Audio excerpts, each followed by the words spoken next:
I guess we'll get things started and hopefully Frank Stoner will be here shortly. Are we ready to start electronically speaking? Okay. Record. Okay. Thanks. All right. It's 1:04. I'm calling the May 15th, 2023 meeting of the Albemarle County Architecture Review Board to order. Could we call the roll, please? Sure. Mr. Vanderwerf? Here. Mr. Stoner is not present yet. Mr. Matsuno? Here. Mr. Hancock? Here. Mr. Hennessy? Here. Today's meeting is a hybrid meeting. The public may access and participate in the meeting electronically. Instructions for doing so are posted on the Albemarle County website at the Albemarle County calendar. The public has real-time audio-visual access to this meeting over Zoom and real-time audio access over telephone. Both is provided in the lawfully posted meeting notice. This meeting is being recorded and will be made available on the county's website. This meeting is a public record and subject to disclosure under the Freedom of Information Act.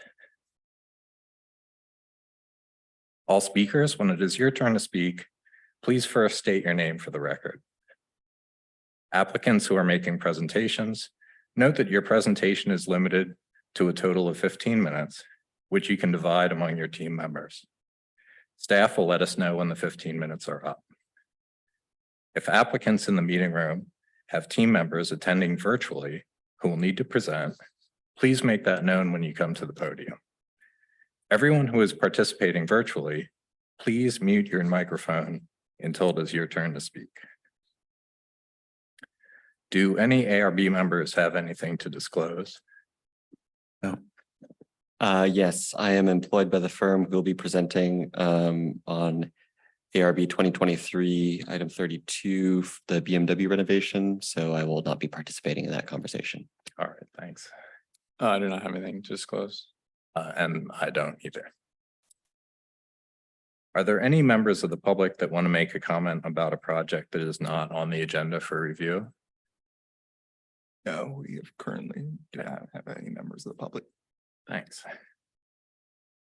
There's one consent agenda item today. It is ARB 2023-35, UVA Community Credit Union Initial Site Plan. Do any ARB members want to move the credit union application off the consent agenda for discussion? No. No. And I don't either, so anyone like to move to approve the consent agenda? I'll move for approval of the consent agenda. Second. All right, thanks. Let's put it to a vote.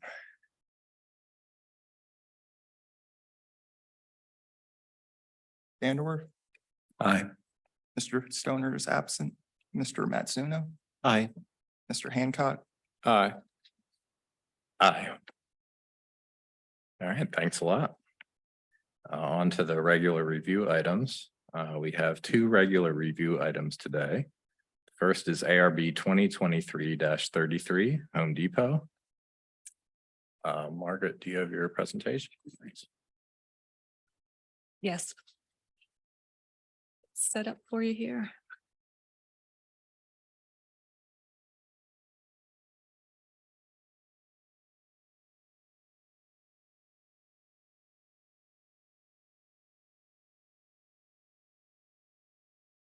If this is a proposal for a Home Depot store to be located at the Fashion Square Mall property. The new structure would replace the Sears building that stands currently at the north end of the mall. Site falls within two entrance corridors. It's Route 29 to the west and Rio Road to the north. And the site is visible from both of those corridors. These photos are recent views from the Rio Road corridor. Rio is elevated above the site approximately 20 feet, and that allows for views down onto the roof of the existing building. also likely onto the roof of the proposed building. This is a view showing that change in elevation from the site looking out. Another view of the development from Rio Road. It shows more of the parking lots of the overall development and views through to Route 29 and to the mountains in the distance. There are existing mature trees along Rio Road that are to remain, but views are available between and through those trees and along the frontage where there aren't any trees at this time. This is a view from Route 29 where the site is elevated above the street. Visibility increases when you move westward away from the grass strip that's shown in that slide. There are two entrances into the mall property from Route 29, and the north end of the building becomes visible in the vicinity of the northern entrance into the site. And it remains visible further north as you move towards Rio Road. As you can see, there's no landscaping along the northernmost section of the Route 29 frontage, and currently the site plan shows no landscaping to be added there. No architectural designs were submitted with the initial plan, so there's no architecture to discuss today. But the degree to which the design meets the guidelines will need to be addressed in a future review, and it's anticipated that that design will be a version of a standard trademark design. As you know, the site has already been developed and the proposed site layout is generally consistent with the existing condition. The new building would be located generally in the same place as the existing Sears building. It's shifted a bit further to the east, so it would be set back several feet from the building that would be remaining. And the main building of the Home Depot extends a bit further to the north than the existing Sears building. A garden center is also proposed at the north end of the main Home Depot building. It would occupy most of what is now that northern parking lot. Landscaping and lighting were also not included in the initial plan, so those details will also need to be addressed in a future review. The primary issues identified at this time fall under the accessory structures and equipment guidelines. Those guidelines state that loading areas, storage areas, and mechanical equipment, among other things, should be located to eliminate visibility. And if after appropriate siting, the features still have a negative impact, then screening should be added to eliminate visibility. The areas highlighted in yellow on this slide are loading areas and a generator, and they're located so that the building and topography provide screening from the corridors. The plan doesn't show rooftop equipment at this time, but rooftop equipment is expected. This is an image from an online search showing an elevated view of a Home Depot store with rooftop equipment. Given the elevated position of Rio Road, it's anticipated that standard parapet walls will not provide sufficient screening for that rooftop equipment. Plan also shows areas for outdoor display. They're mostly organized along the front elevation of both the main store building and the garden center. And these display areas would be visible from the entrance corridors. Sales, storage, and display areas visible from the corridors require a special use permit. The applicant has not yet applied for that permit. Without details explaining how the outdoor display will be designed to achieve an appropriate appearance for the corridors, staff cannot support approval of the outdoor display areas with the initial plan.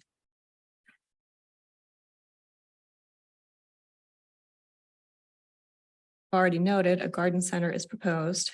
If items for sales, storage, or display in the garden center will be visible from one or both corridors, then special use permit approval will be required for the garden center as well. An online search of Home Depot images reveals a range of garden center designs with a variety of roof and screening treatments. Some have no roof. A design with no roof in this location would allow the items within to be viewed from the Rio Road entrance corridor. Some of the roof treatments appear to be fabric or plastic or similar materials. Some appear to be seasonal and are removed from the metal frames for periods of time. These have a temporary utilitarian appearance that may not be appropriate for the entrance corridors. A garden center enclosed with walls and roof and constructed of permanent materials would be appropriate for the corridors. Because appropriateness of the garden center design cannot be confirmed with the information submitted with the initial plan, we've recommended a condition of approval to address that. So our recommendation on the initial plan is for approval with two conditions.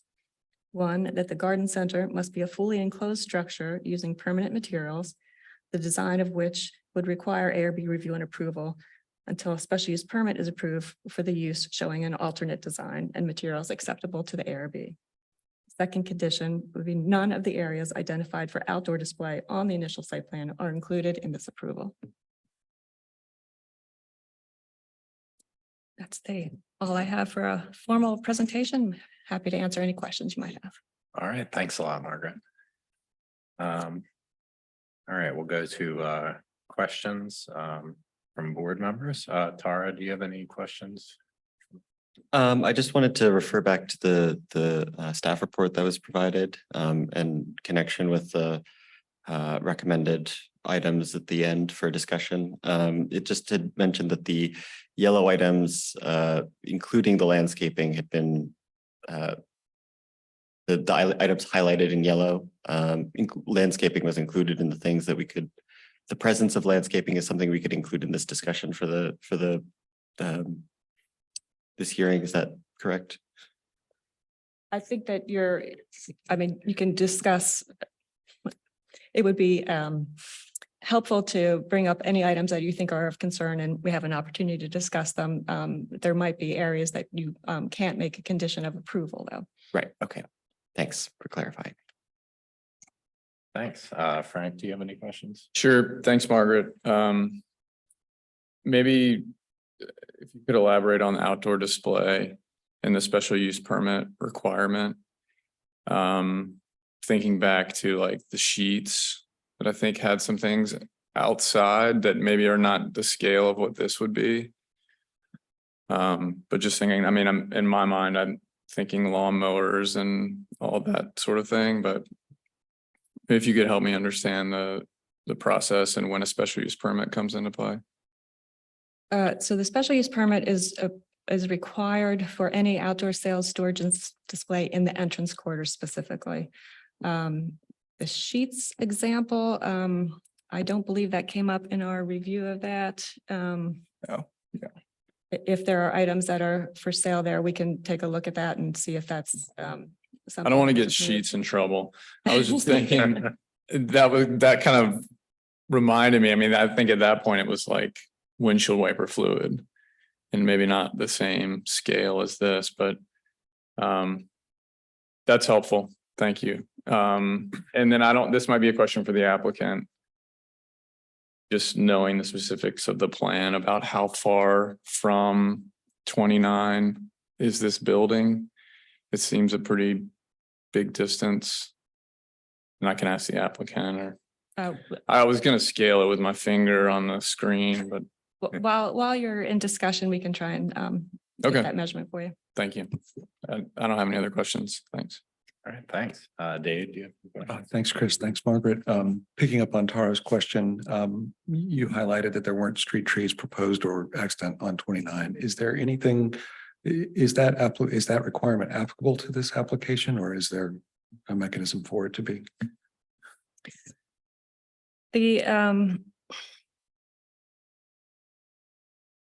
The review would apply to whatever is within the limits of disturbance. But when we get to the point of having enough information to determine what's visible regarding the outdoor display, the applicant could choose to add landscaping or change the limits of display to include an area that would help them provide screening. Does that make sense?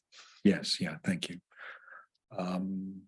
Let's see, and also appreciate you highlighting the elevation position of RIO relative to the building. I guess not for this application, but for our future consideration of the ultimate architectural application. Are there any guidelines for the membrane roof or the roofscape if ultimately that's visible?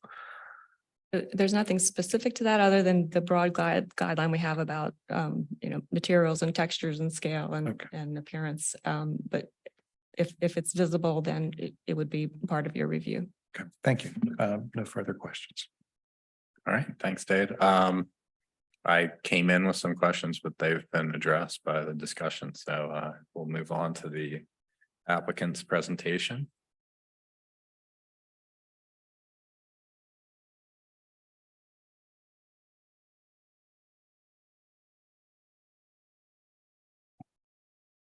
Good morning, Mr. Chairman, members of the board. I'm Valerie Long with Williamson. We're here, so we're representing, supporting the applicant here today. We do have at least one of our team members participating remotely. The project architect, I'm not certain if the civil engineer is on remotely or not, hopefully. But so if there's specific engineering type questions, I would ask to defer to him. We really don't have an official presentation today. We're obviously happy to answer questions. As Margaret indicated, we know we are going to need most likely a special use permit for outdoor storage and display. There is a small chance that the garden center can be completely enclosed. They're still studying that issue and thinking about designs and so forth. But very likely we'll be back hopefully fairly soon with a full package of application on the outdoor storage to address the concerns there. Right. And I'm here to answer any questions that you all may have. Thank you. Thank you. So we will go into questions for the applicant.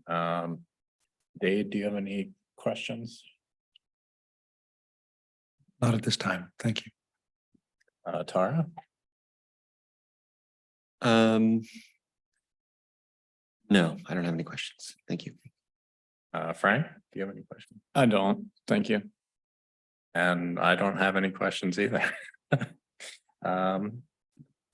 So are there any members of the public that would like to make a comment? No, there's no members of the public currently that would like to speak on this item. All right, thank you. ARB will now go into discussion. Tara, do you have any comments? Just that one of the things that I would be looking for as the process continues is landscaping and clarification on the presence of the trees and screening, all that sort of thing. My other thought was just around the visibility of the rooftop equipment, because most of the cases where we're dealing with them on the entrance corridor, they're elevated, and parapets and other strategies can really mitigate the appearance of the rooftop equipment. But I think for future sort of reviews of this project, I'd be interested in understanding the materiality and the proposed strategies of both visualizing and mitigating the appearance of the rooftop equipment from Rio Road. All right, thanks. Frank, do you have any comments? Thanks, Taro. I think those are great points. And the visualization would be helpful. I think, especially with the grade change there, it's good to know that those existing trees along Rio Road are staying. Do we have a distance? Is that, maybe now's the time we can talk about that. Yeah, the measurement for what's shown in the red line there is about 670 feet. Okay, so pretty far back. But I'll just add, I think overall, I think it's a really nice project as a redevelopment of a site instead of, doing this on a greenfield site somewhere else in the county. So, and I'm confident, I think, given the distance from the corridor on 29 and kind of the grade change condition that we have there now, that, this won't have an overwhelming impact on either corridor. So, I don't really have anything else to add. Thank you. All right, thanks. I agree. I think as a redevelopment, that really is kind of a benefit. And I think the real challenge, it comes from more the Rio Road corridor than 29. I think that's trying to, based on the photos of the existing conditions, to a large extent, you're going to be looking down on the roof, and it's going to be a challenge to hide the equipment and make that look, not bad, not like better than a normal roof. So, but in terms of what we've seen in terms of the layout of the site, I don't have any adverse comments. So Yeah, and I agree with what all of you have said. I think it's great that it's a redevelopment and but I think like Taro, like Chris, would be interested as this moves forward to understand and hopefully see more landscape and roof forms or other strategies that might mitigate an otherwise extensive expanse of membrane roof visible from Route Road.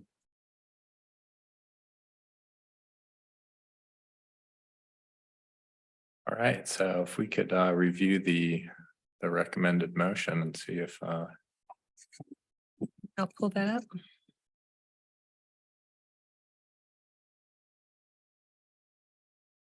This is the standard format for an initial plan with the ARB, with the first bullet being the recommendation for approval of the initial plan with the two comments we discussed.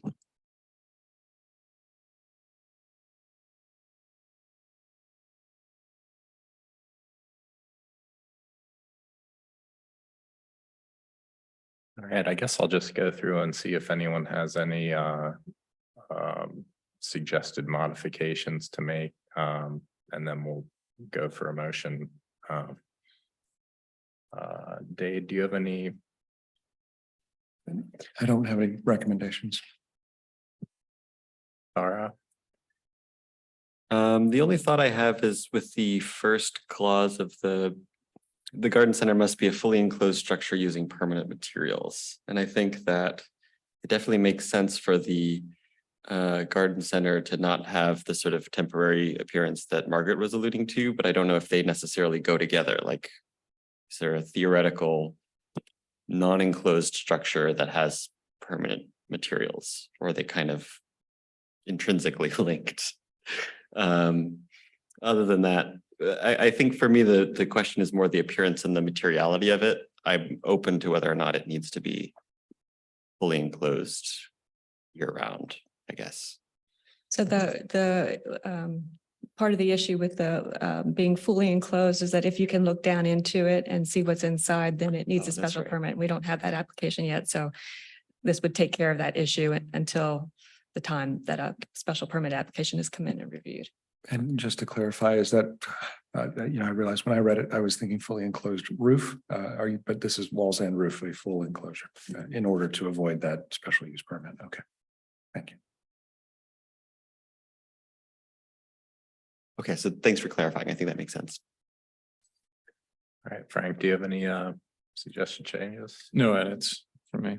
All right, Yep. and We have a member from the Home Depot side that would like to speak virtually. oh, okay, certainly.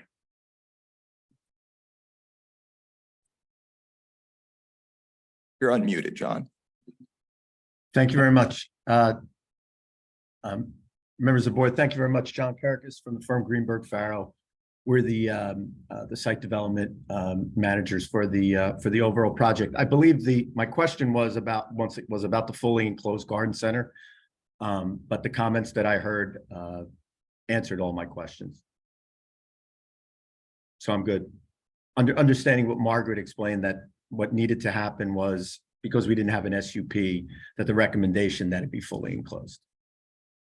We'll work forward on the SUP, and then and the other part of that was there's two, and I think someone else had mentioned it. I was just trying to also get some clarification whether that was on the vertical plane or the horizontal. Vertical being the side walls, the horizontal being a roof over the top. Just to further clarify, so it is the vertical and the horizontal at this point. Okay, thank you. All right, Valerie, did you have a question?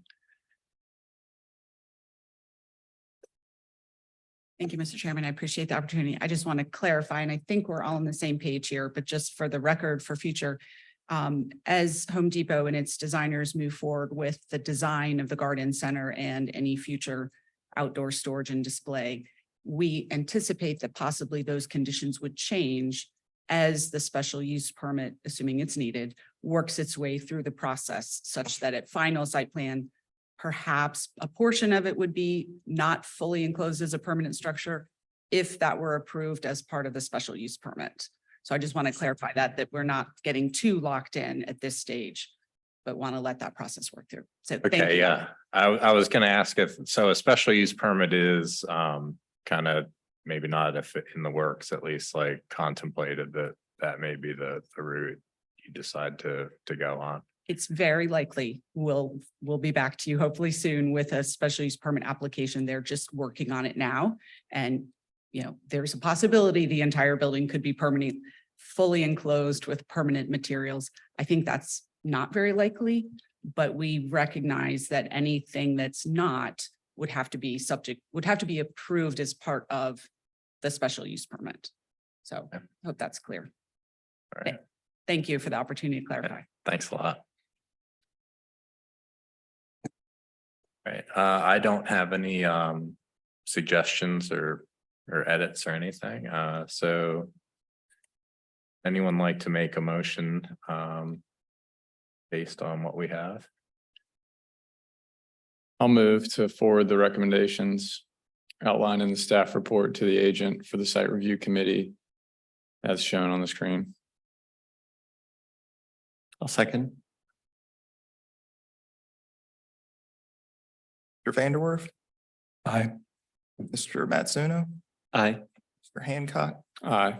Mr. Henderson, Aye. and Mr. Stoner is absent. All right, thanks a lot. The next regular review item is ARB 2023-32, BMW renovation. It's gonna take us a second to switch over.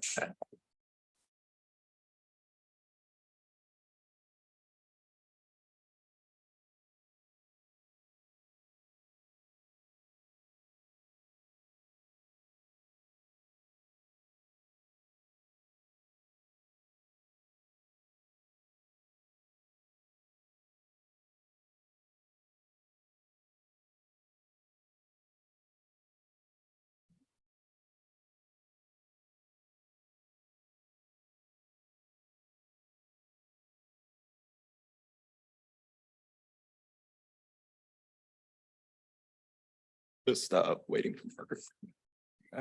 She's just closing the door. Great.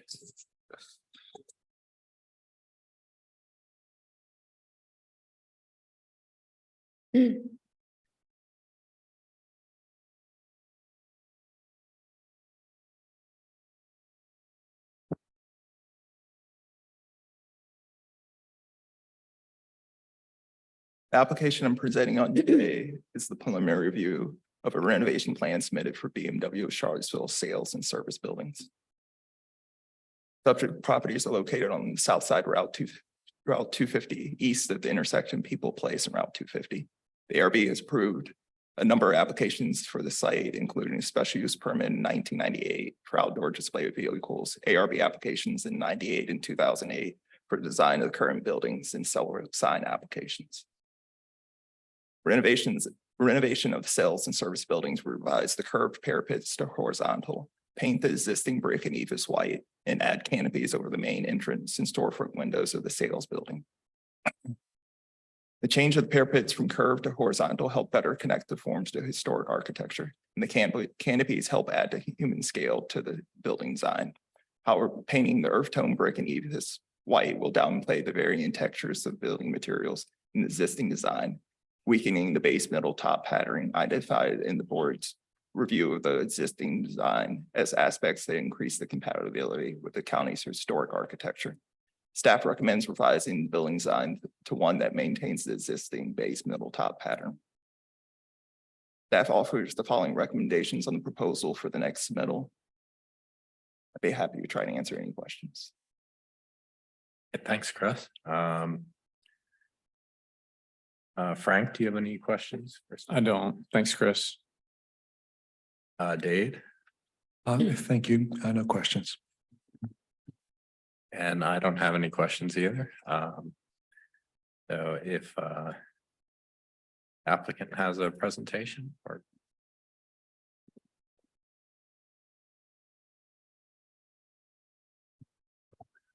Good afternoon. My name is Bruce Wardell. I'm the architect assisting the owner and the manufacturer with this application. And I don't have a formal presentation. You've seen just about everything that there is. It's a relatively minor modification. Well, there's minor work to the building. There are a couple of things that I would mention. One is that the idea of this building is a relatively, if we could get the perspective, I guess would be the best drawing to have up when we're looking at this right now.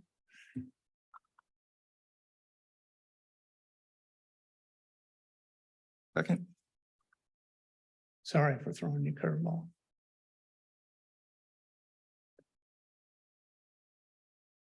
While he's getting that up, I'll introduce the other topic that when I sat on the board, I hated when this happened. And that is on Friday afternoon, we got a call from the manufacturer requesting that we present the building as a fully synthetic stucco building without taking the brick off and putting synthetic stucco on. I informed them that that was kind of impossible at this point in time, and that the precedent of keeping the brick in the entrance corridor was probably the preferred strategy at this point in time.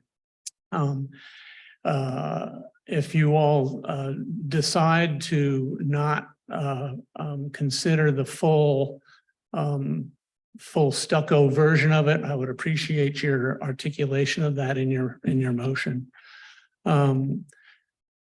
Secondly, the perspective is probably the best one, because that's the major view of the building from the entrance corridor. The only comment I would make is that while the sort of bottom, middle, and top typology for a traditional building of a classical building makes sense, a modern building oftentimes doesn't have that same kind of structure and same kind of organization. And so our thought was that by painting the brick and keeping it as a natural material, and there's precedent for painted brick in the sort of localized entrance corridor up at the Atlantic Bank building and I think it's the UVA Credit building, that the painted brick fits in with the palette that's along this entrance corridor. And that the idea of not having the kind of base, middle, and top, there's no cornice on a modern building. And so concurrently, there usually isn't a base on a modern building. So I would request that the application be considered as is, and that if that becomes an issue, we can have a conversation about it. Other than that, I think we've presented the limited changes to the building in terms of its configuration. The windows and doors will stay the same. The profile of the parapets, I think, is the major improvement to the building, as well as the more consistent appearance of the exterior materials. It sort of takes it out of the late 80s and gets it back closer to where we are. All right. Happy thanks to a answer lot. any questions. All right, Dave, do you have any questions for the applicant?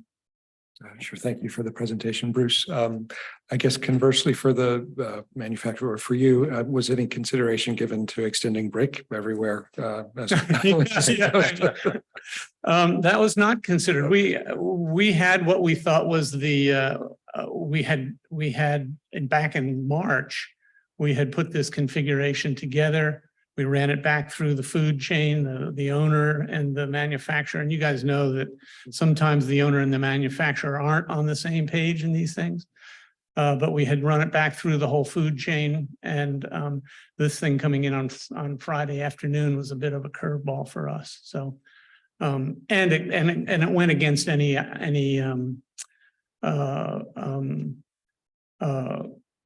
consultation or advice we gave the owner and the manufacturer that most likely the preferred approach is going to be keeping the brick in one form or another, and that taking a real material and sort of substituting it with a synthetic material wasn't the way we would prefer to go.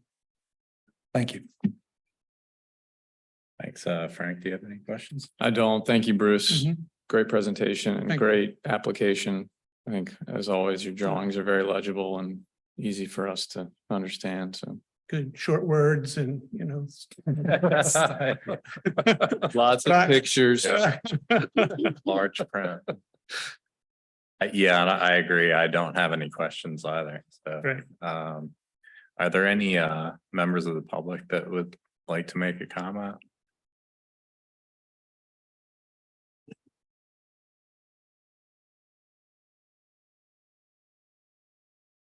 No, there are no members in the public who would like to comment. Thanks. The ARB will now go into discussion. Dave, do you have any comments? I think I'm comfortable with the original proposal. While the current variation in color and material breaks up the scale somewhat, it's a rather diminutive building, and I think in some ways actually the form is a little bit clearer when the color is unified. So I'm sympathetic to Bruce's statements about a modern building, and I think the application is acceptable. I think normally if it were a new one, I'd be concerned about the extent of stucco. But given the extent that's extant there, this seems acceptable to me. Thanks. Frank? Thanks. I agree. I think you got to look at this contextually too, and think about this corridor. What's, with the Toyota VW, there's white or light, definitely lighter colors.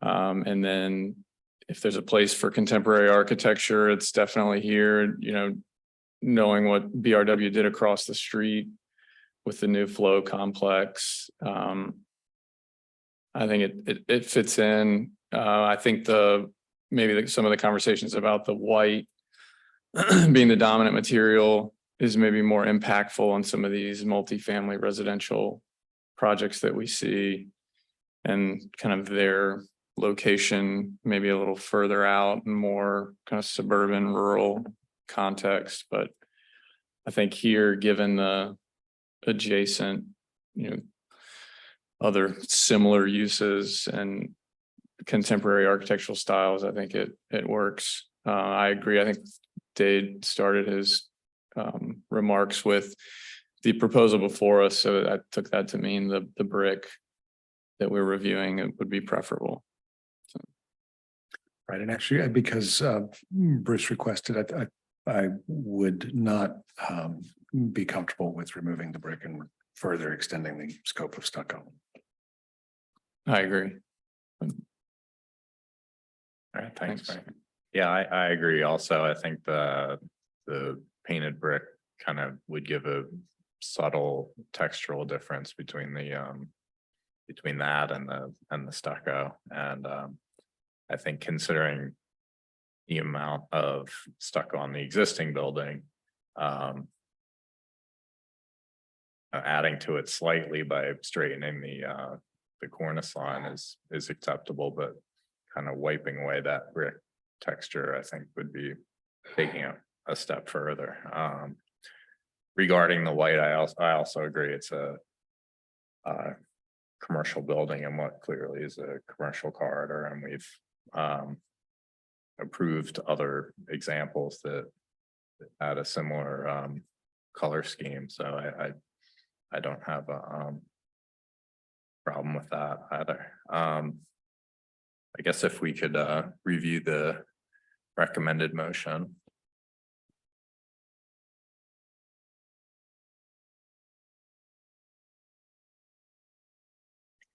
So the recommendation was 3 comments, assuming that a revised proposal would come back to you for review. It sounds like number 1, you want to eliminate. That leaves just 2 and 3 about lighting. I've added a number 4, which says the ARB does not support the request for walls fully covered with synthetic stucco. If this looks like what you're thinking, then, well, as it was proposed, you wouldn't need a motion, but if this is what it now looks like what you want to do, then a motion would be appropriate and you wouldn't need to see it back again, it sounds like. Anybody have any additional? No, this looks good to me. All right, Okay, then the motion would be for approval with the conditions listed in the staff report and as revised during the discussion. all right. Would anybody like to make that motion? I'll make a motion for approval with the conditions listed in the staff report. Amended as follows: strike item number 1, add item number 4. The ARB does not support the request for walls fully covered with synthetic stucco. Second the motion. Mr. Vandor, Aye. Mr. Hancock, Aye. and Mr. Henson. Aye. Thanks a lot. Thank you. Thanks, Bruce. I dropped a color sample of the RAL color that we specified there for your records. Thank you. Thank you. Thank you. All right, so there is one work session today. It's on the entrance corridor design guidelines addenda. Mariah, do you have your, well, I guess in a minute.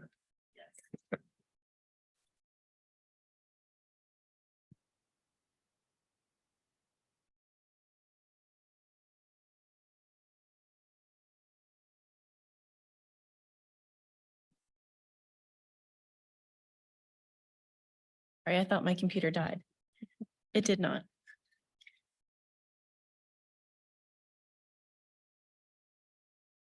Is that an Albemarle County office, or excuse me, water bottle?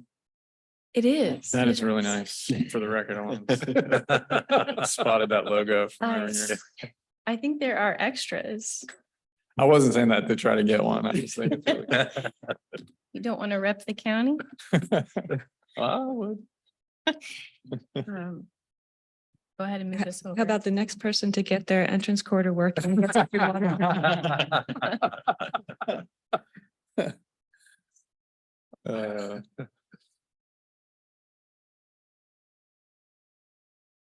Right. Okay. Good afternoon, everyone. Thank you again for your continued work and review of this effort to identify consistent and common elements and historic aspects along each of the county's entrance corridors.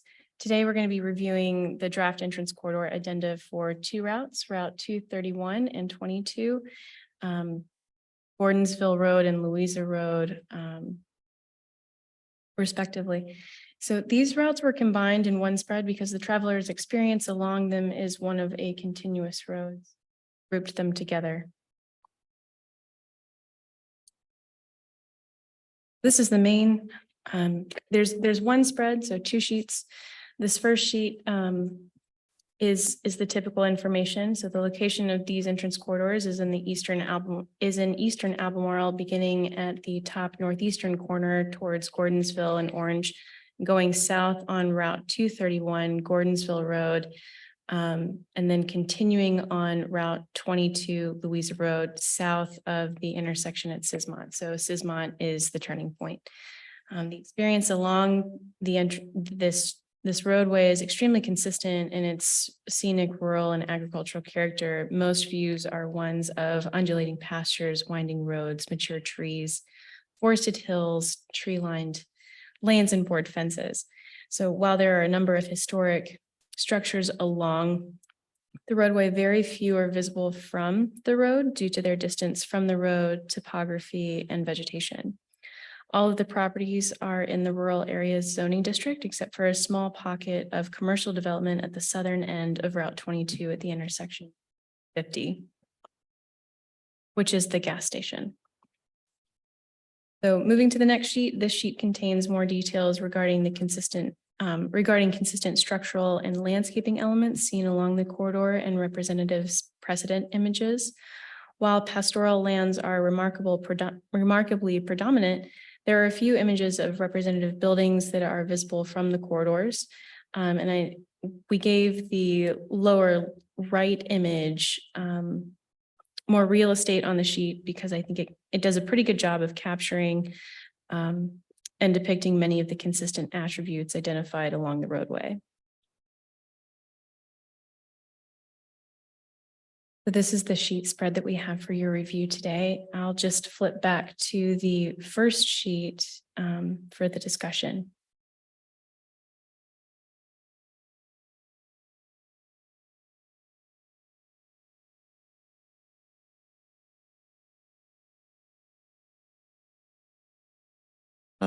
Thanks for putting this together, and the historical information on this route is pretty interesting. So I appreciate that it's been provided. Otherwise, I think it looks really good. Actually, we were talking in the office today about just what other folks are up to when the folks in our office who sit on boards and stuff. And I had showed your some of your examples, and I think everybody was very into the layouts and the project itself. So thank you for continued efforts on it. What a Looks great good to me. compliment. Thank you. We were into the 29 North section, and there's a great 2-photo spread like the one you did here, but of the motel and that like Jeffersonian building on the side. So, you know, it's been good. Appreciate it. Thank you. Sure. Okay. Great work. Definitely a favorite corridor. This is an awesome corridor.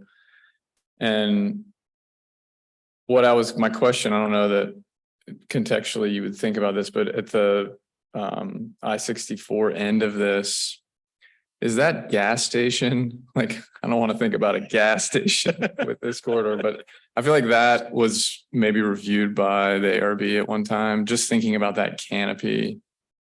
Yes, it was. I don't know if that's an example that we want to, because this is largely like about the landscape and the extended views, but at the same point, we often look for gas station examples. And that one's at a prominent intersection. And then there's also these great little buildings like the post office, or, you know, I don't know if there's I might be thinking of one of the side roads that comes off of this corridor, but like that kind of corner store that the county has so many of them, any of those types of buildings. While we might not see an application that is the same, you know, scale and use, I think there are elements of those buildings that you can draw on. Actually, the photo that's in the middle of that spread, that was, if it's correct, originally a 1-story store. Oh, okay. Converted into a 2-story commercial building. But we can look at. Another thought, we talk a lot about signage. The Keswick sign is new and contemporary, but I feel like it fits within the context. And we're often, I think it's done with Corten steel. It's got ornamental grass plantings. Like there's some things that it could relate to with future applications.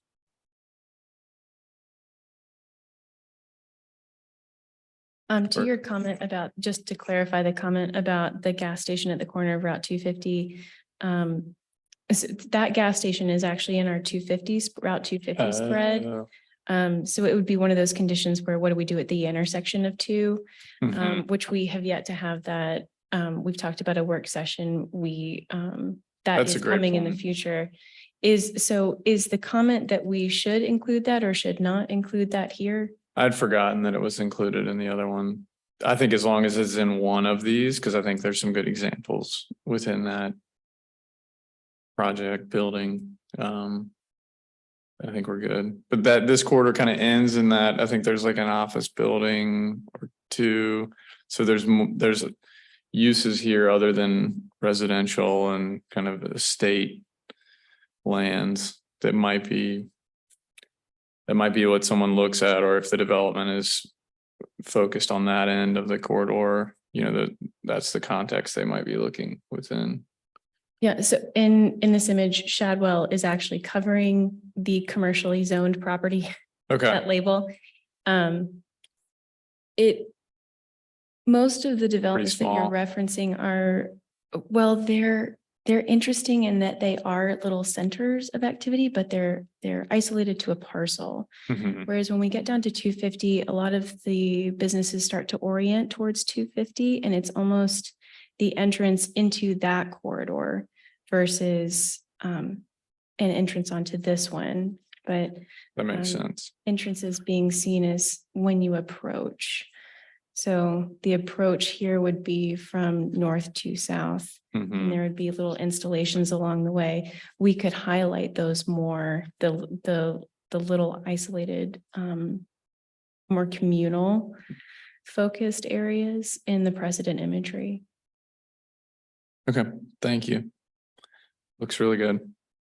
Thank you. Yes, yeah, I'll add my thanks and compliments to Taro's and Frank's. It's wonderful. It's advancing. I guess one question I had, recognizing the really remarkable character of this corridor, is it, I guess there's one example of the residential development shown that is not subject to our review, right? It's just sort of accidental that they've planted screening trees and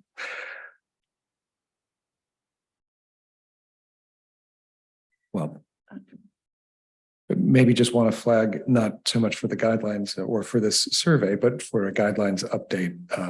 I think one issue I'd like us to consider is if there's a way to expand the application of the guidelines so that they apply to all development along these corridors.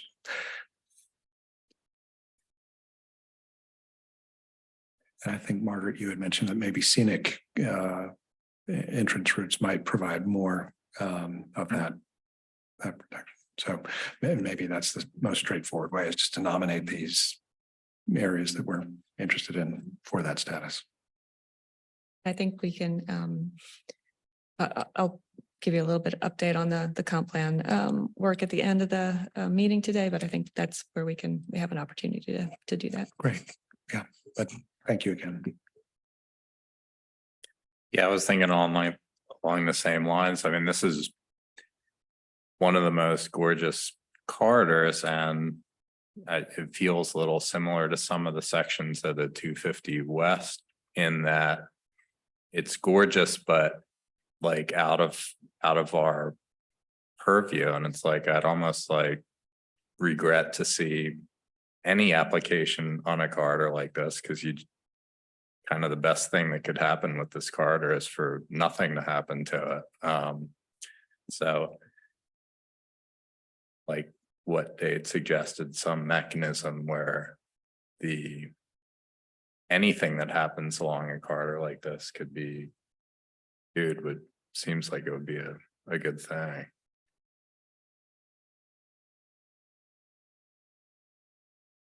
The only thing is just I would second Frank's note about signage is like the one little thing that kind of intersects with stuff that we're considering. That seems like a good idea to think about, but in agreement with everybody here.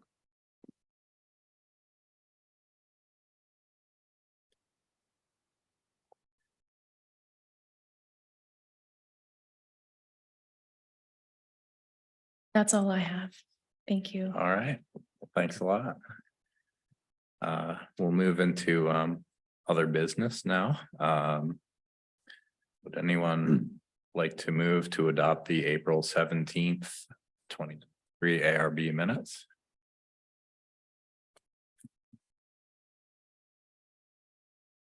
Okay.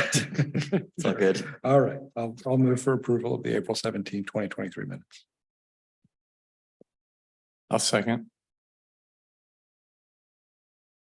Mr. Vanderwerf, Aye. Mr. Matsuno, Aye.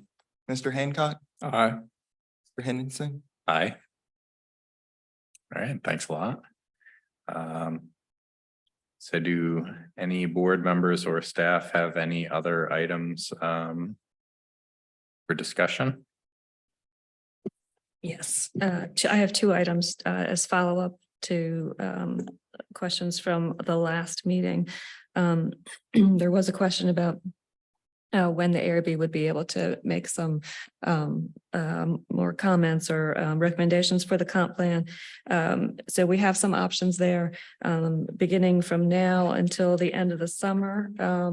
We could add an item to the agenda to talk specifically about goals and objectives that the ARB would like to see or to see updated. Our staff who are directly involved in that work, we're happy to have your help in drafting goals and objectives for the entrance corridors. Alternatively, we could wait until the fall when we could present you with draft goals and objectives, or we could do both. So whatever your preference is, I'd be happy to pass that along and try to get it scheduled. So when you would it just be the folks we usually see at these meetings? Were there other people involved in the process that would be included in that conversation, or is it just kind of us in the room, plus Frank? It would be us plus I'm not sure how many of the staff that are directly involved with the comp plan update, but one or more of them.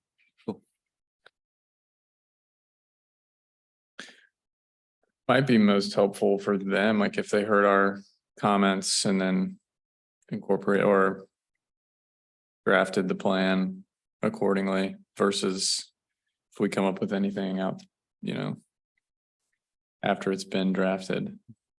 So at some point between now and the end of the summer, we can have staff come and just have a discussion. And then from that discussion, we can draft the goals and objectives and come back and present you with those drafts and get your comments again. That sound good? Yeah. Great. Thank you, Margaret. Okay, great. The second item that I wanted to update you on was at the last meeting, Neil Williamson had stated that he had heard from somebody who was who had contacted him to ARB enforcement. talk officer. about somebody out just driving the entrance corridors, looking at signs. And so the code compliance officer, or there is a code compliance officer that does travel the county's streets to look for illegal signs in the right of way. So that is a proactive thing that the code compliance officers do. When Neil made his statement, I thought and because he was here, I assumed he was talking about signs that like you all would approve or that we would approve for you.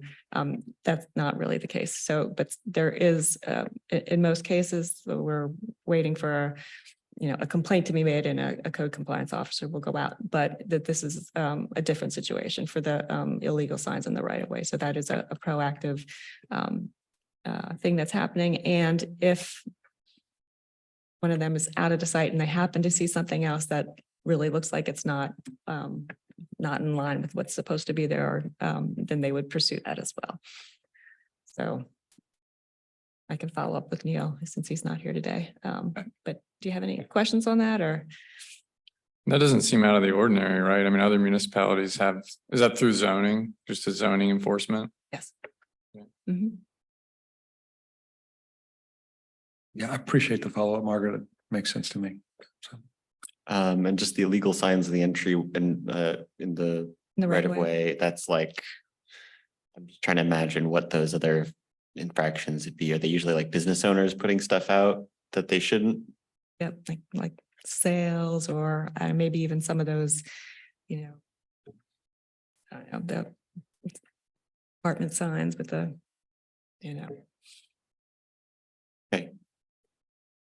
Okay, makes sense. Thank you. Sad we won't get a dedicated ARB enforcer. Not yet. Hoping you were gonna bring us a job description that we could review. So We'd give them a water bottle. So I think that maybe the other way to look at it is the ones that are, I think that they're focusing on are those that are really temporary. They're real easy to put in and take out and so it's not like the permanent signs that are, you know, attached to a wall or concrete foundation or anything. Okay. That's all the updates I've got. All right, well, thanks. One quick, Anybody just else? question, Yeah. if have any sense for next meeting's agenda? If we have some applications.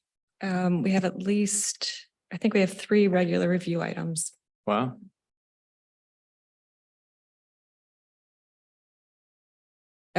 I think it's 3 regular review items, but it could be 2 regular, 1 consent. Okay. Good. Nice. Looking further ahead, I guess we'll check for the 19th of the next meeting. I think I will be away on the 19th. That is, so we have, is the next meeting. Next is June 5th. Oh, sorry, I was skipping a month. The, Sorry, that's way ahead. Thank you for the advance notice. but that's a good point. That's Juneteenth. Is the county open on Juneteenth? I know UVA is closed. That meeting will be on Tuesday. Oh, that's a Tuesday. Okay. Yeah, so that'll be on the 20th. Holidays on Monday, but the meeting will be on Tuesday. Okay. Right. Does anybody anticipate not being here for the June 5th? I plan to be here. Yeah, I think I'll be here. I should be here. Me too. Great, thank you. All right, well, any further questions or comments? All right, well, in that case, this meeting is adjourned until our next meeting on June 5th, 2023. It's 2:04 by my watch. Thanks a lot. Thank Thanks, you. Chris. Thanks, everybody. Thank you, everybody.